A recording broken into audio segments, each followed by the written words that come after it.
In the year 2000, I was just about 70. And I went to work for SAGE. I was their first director of advocacy and training.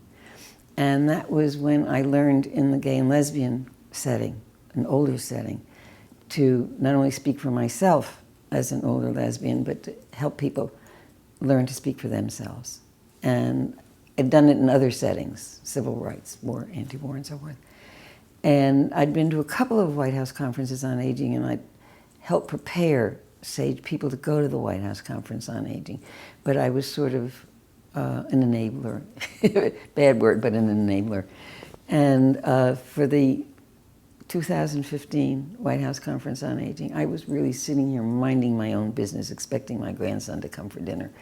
And the phone rang, and it was a man named Tom Weber from SAGE.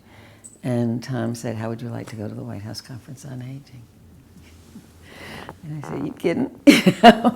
And it actually was the weekend before I was going up to a synagogue retreat, and I just couldn't hold it in. I mean, I was most excited. By this time, they were asking my social security number and my fingerprints and the whole thing.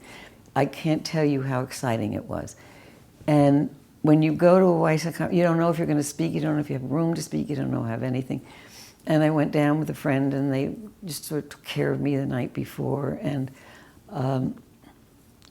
got into the auditorium. President Obama was coming in to speak to the whole, there were about 200 to 300 people. It was not one of these massive conferences. And the first, we'd been asked by the public relations person from SAGE to speak if we possibly could get to a microphone. And the first panel was about caregiving, and I said to the person next to me, I said, "There's no room for me to speak. You know, I'm not a caregiver. When I hear about caregiving." And then there's a woman named Ajin Poo, who is really top flight in the whole question of pay for caregivers. And she said caregivers and people who are being cared for come in all different, they're very diverse. They're black, they're white, they're different ages, and they're LGBT. And I said, that's my clue, I can do that, you know? And I identified myself, and I came from New York, and I said my biggest fear is that I will have to go into a nursing home because nursing homes are known to be homophobic. And so I'm counting on you, who are up there from the White House Conference on Aging, to see that laws are passed that ban discrimination and that make it so that I do not want to have to go back into the closet.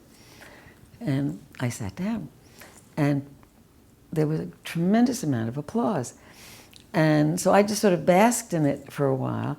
And as we were getting online for lunch, I asked Michael Adams, who's the exec director of SAGE, were all those gay and lesbian people? And he said, no, they weren't.